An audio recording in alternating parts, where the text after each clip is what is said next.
ان سے آپ نے کرنسی چینج نہیں کروانی، جیلی کرنسی سے آپ نے بچنا ہے، ادروائز وہ کیس سارا آپ پر ہی بن جائے گا۔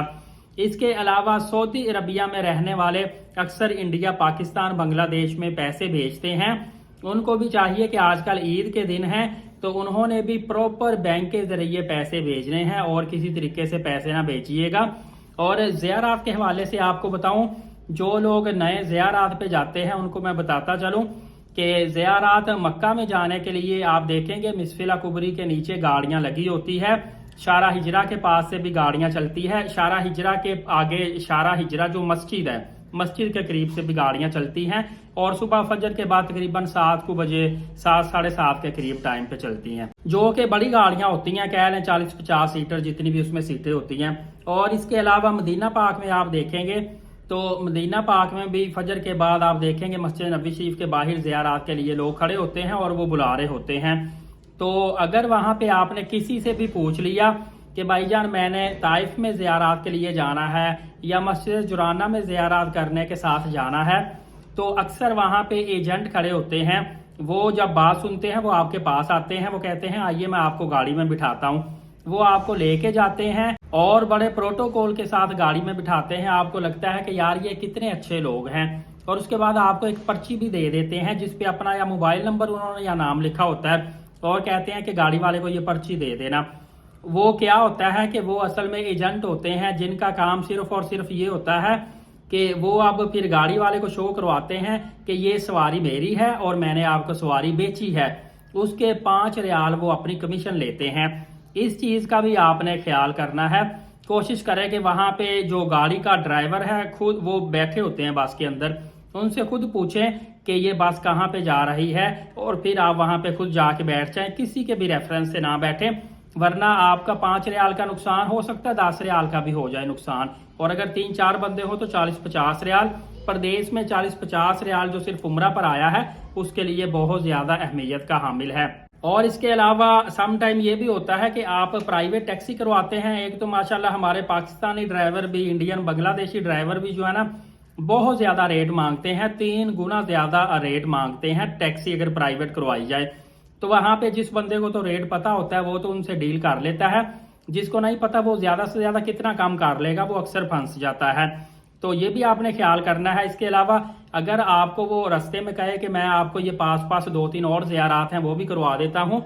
تو آپ نے اس سے میک شور کر لینا ہے کہ اس کے ایکسٹرا پیسے تو نہیں لے گا، اگر لے گا تو کتنے لے گا، کیونکہ وہ ایکسٹرا پیسے لیتا ہی لیتا ہے اور اچھے خاصے لے جاتا ہے۔ اس کے علاوہ ایک وی پی این شیئرنگ فراڈ کافی زیادہ مکہ مدینہ پاک میں ہو رہا ہے، اس سے آپ نے احتیاط کرنی ہے۔ ہوتا کیا ہے کہ ایک بندہ آپ کے پاس آتا ہے، وہ کہتا ہے کہ بھائی جان میں نے نا گھر میں واٹس ایپ پہ یا ایمو پہ یا رابطہ کرنا ہے، میرے پاس انٹرنیٹ موبائل میں نہیں ہے، برائے مہربانی مجھے وی پی این شیئر کر دیں، انٹرنیٹ شیئر کر دیں۔ تو آپ جیسے ہی اس کو انٹرنیٹ شیئر کریں گے وہ فوری طور پر ہیکنگ سافٹ ویئر کے ذریعے سے آپ کی تمام تر اپلیکیشن، گیلری، واٹس ایپ کا ڈیٹا چرا لے گا، اور اس کے بعد آپ کی تصویر کی ڈی پی لگا کر آپ کا واٹس ایپ جو ہے اس نے ہیک کر لیا ہے، وہ آپ کی فیملی کو بلیک میل کرے گا، ان سے پیسے منگوائے گا ڈیفرنٹ طریقے سے، اور طرح طرح سے ان کو ٹیز کرے گا، تو یہ بھی ایک کافی زیادہ مسئلہ چل رہا ہے۔ اس کے علاوہ اکثر یہ بھی ہوتا ہے کہ آپ جب سعودی عربیہ سے واپس اپنے ہوم کنٹری میں آتے ہیں، وہاں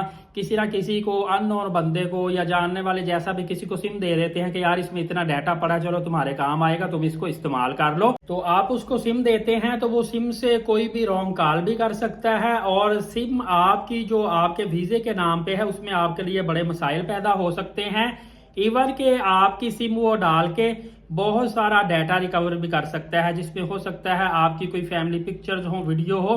اس طرح کے کافی زیادہ ایشو آتے ہیں، لیکن یہ ایشو تھوڑا سا ٹف ہے، تھوڑا سا مشکل آتا ہے۔ اگر بندہ کمپیوٹر سافٹ ویئر کو جانتا ہو تو اس صورت میں یہ ایشو آ سکتا ہے، اور اس کی نیت پہ بھی ڈیپینڈ کرتا ہے۔ بھیک مانگنے والوں کے حوالے سے ایک بہت بڑا ایشو آتا ہے کہ اکثر آپ حرم شریف میں بیٹھے ہوتے ہیں تو وہاں پہ ایک عورت یا ایک مرد آتا ہے، کہتا ہے کہ میں فلسطین میں ہوں، فلسطین سے تعلق رکھتا ہوں، میرا سارا گھر لٹ گیا ہے، تو میرے پاس پیسے نہیں ہیں، اللہ کے واسطے مجھے پیسے دے دیں۔ تو آپ نے ان کی خدمت کرنی ہے یا نہیں کرنی وہ ایک الگ بات ہے، اس سے صرف اتنا پوچھا کریں کہ مجھے اپنی فلسطین کی آئیڈینٹی دکھاؤ، ان کے پاس فلسطین کی آئیڈینٹی نہیں ہوتی۔ دوسرا یاد رکھیے گا کہ حرم شریف میں بھیک مانگنے پر بالکل پابندی ہے، اور وہاں پہ اگر آپ نے حرم شریف کے لیے کچھ عطیہ کرنا ہے تو اس کے لیے اندر مشینیں لگی ہوئی ہیں، اکاؤنٹ نمبر دیے ہوئے ہیں، وہاں پہ ڈیجیٹل مشین کے تھرو آپ وہاں پہ عطیہ کر سکتے ہیں۔ ایک اہم چیز کی طرف آپ کی توجہ مزید دلانا چاہتا ہوں کہ آپ اللہ اور اللہ کے رسول کے گھر کی چوری کرتے ہیں اور آپ کو معلوم بھی نہیں ہوتا، اس چیز سے بھی آپ لوگوں کو روکیے۔ جس طرح ماشاءاللہ سے سوشل میڈیا پہ ہم دیکھتے ہیں کہ بھیک مانگنے والوں کو سختی سے روکا جاتا ہے، ان کی ویڈیو بنائی جاتی ہے، اسی طرح آپ نے پیار سے لوگوں کو سمجھانا ہے کہ بھائی جان جو مزدور بندہ ہے نا وہ مفت میں ویل چیئر لیتا ہے اور ویل چیئر لے کے وہ اپنے ہوٹل میں چلا جاتا ہے، اور پھر ویل چیئر کا رول یہ ہوتا ہے جہاں سے فری لی ہے وہاں پہ واپسی پہ آپ نے جمع بھی کروانی ہے۔ آپ کیا کرتے ہیں، وہ ویل چیئر اپنی ملکیت سمجھ لیتے ہیں اور اسی ویل چیئر کو آپ مکہ سے مدینہ پاک میں بھی لے کے آ جاتے ہیں، استعمال کرتے رہتے ہیں۔ ایون کہ میں نے مدینہ پاک کے ایئرپورٹ پہ بھی یہی ویل چیئرز دیکھی ہوئی ہیں پڑی ہوئی کہ یہ ویل چیئر مدینہ پاک کے ایئرپورٹ پہ، ایون کہ جدہ میں بھی ایئرپورٹ پہ چھوڑ جاتے ہوں گے تو وہاں سے پھر یہ چیئرز ضائع ہو جاتی ہیں۔ اسی طرح جو عام بیٹھنے والی چیئر ہیں وہ بھی اکثر میں نے بڑی تعداد میں لوگوں کو دیکھا وہ اپنے رومز میں لا کے رکھ لیتے ہیں اور اس کے بعد وہاں سے واپس نہیں لے کے جاتے۔ دوسرے شہروں میں بھی سم ٹائم چلی جاتی ہے۔ ڈسپوزیبل کپ تو ہم میں سے ہر بندہ ہی تقریباً ایسا کرتا ہے کہ وہاں سے 5 7 10 کپ اٹھائے اپنے پاس پاکٹ میں ڈال لیے، چلو یار ہوٹل میں جا کے کھانا کھائیں گے وہاں پہ گلاس کا یوز کریں گے، روم میں گلاس کا پانی پینے کے لیے یوز کریں گے، تو یہ بھی ایک طرح سے میں سمجھتا ہوں صحیح بات نہیں ہے۔ آپ بازار سے خرید لیں، قرآن پاک جو مکہ مدینہ پاک کے وہ بھی اٹھا کے لے آتے ہیں تبرک کے طور پہ، قالین کے دھاگے توڑ کے لے آتے ہیں۔ کتنی غلط بات ہے کہ قالین کے مسجد نبوی شریف کے مکہ پاک کے قالین کے دھاگے توڑتے ہیں، جی یہ تبرک کے طور پہ ہے۔ اور اسی طرح ویزے کے حوالے سے اگر آپ کو بتاتا چلوں تو آپ کو پتا ہے اس دفعہ تو جو رمضان میں سختی ہوئی ہے نا ویزے کی، وہ صرف اس وجہ سے ہوئی ہے کہ زائرین کی بہت زیادہ تعداد جو ہے نا وہ حرم شریف میں پہنچی ہے، اور انتظامات کے حوالے سے اور توسیع کے حوالے سے یہ تعداد کروڑوں میں ہوئی ہے اور بہت زیادہ تعداد ہے، جس کی وجہ سے بہت زیادہ رکاوٹیں بنتی ہیں عبادات کے لیے حرم شریف میں آنے کے لیے۔ تو یہ سعودی عربیہ نے امیڈیٹلی عمرہ ویزا روک دیا ہے، لیکن یہ جو 1 سالہ ملٹیپل ویزا روکا گیا ہے یہ واضح طور پر اسی لیے روکا گیا ہے کہ اس ویزے کا حج کے قریب آ کے لوگ غیر قانونی طریقے سے استعمال کرتے ہیں، اسی ویزے پر غیر قانونی ڈیفینیٹلی حج بھی کرتے ہیں، اور اس ویزے پر رہ کر میرے سامنے جو لوگ ہیں وہ کام بھی کر رہے ہوتے ہیں، کہیں ڈیلی ویجز پہ کر لیا، کہیں لک چھپ کے کر لیا، حالانکہ یہ ٹوٹل ایلیگل کام ہے۔ اور اس کے علاوہ ایک اور بھی اہم چیز اس میں ہے کہ کافی زیادہ ایجنٹ ہیں، ان کی بھی بہت بڑی غلطی ہے، وہ ان لوگوں کو ورگلاتے ہیں کہ آپ اس طرح کریں، 1.5-2 لاکھ روپے کا یہ ویزا لے لیں، سعودی عربیہ میں چلے جائیں، وہاں پہ آپ کا کوئی 1.5 لاکھ روپے اور لگے گا، ہم آپ کو حج کروا دیں گے غیر قانونی طریقے سے۔ یہ کام پہلے ہوتا تھا، اس وقت نہیں ہوتا۔ اس وقت آپ اندازہ کر لیں آرٹیفیشل انٹیلیجنسی جو کیمرے ہیں وہ فوری طور پر آپ کو پکڑ کے اٹھا کے سیدھا تھانے میں آپ کی پکچر دیں گے اور آپ اریسٹ ہو جائیں گے، آپ اندازہ بھی نہیں کر سکتے۔ دیکھیے گا اس دفعہ کیسا قانون نکلتا ہے۔ اور اس کے علاوہ غیر قانونی جابز کے حوالے سے بھی آپ کو بتاتا چلوں، یہ جو آپ سوشل میڈیا پہ خادمین کی جاب 1800 ریال 2000 ریال سیلری دیکھتے ہیں نا، یہ سارا کچھ فیک ہے، فراڈ ہے۔ اس طرح کے آپ نے کاموں میں نہیں پھنسنا۔ آپ لوگ واٹس ایپ پہ ان کو پیسے بھی جمع کروا دیتے ہیں 50,000 لاکھ روپے ٹوکن کے طور پہ،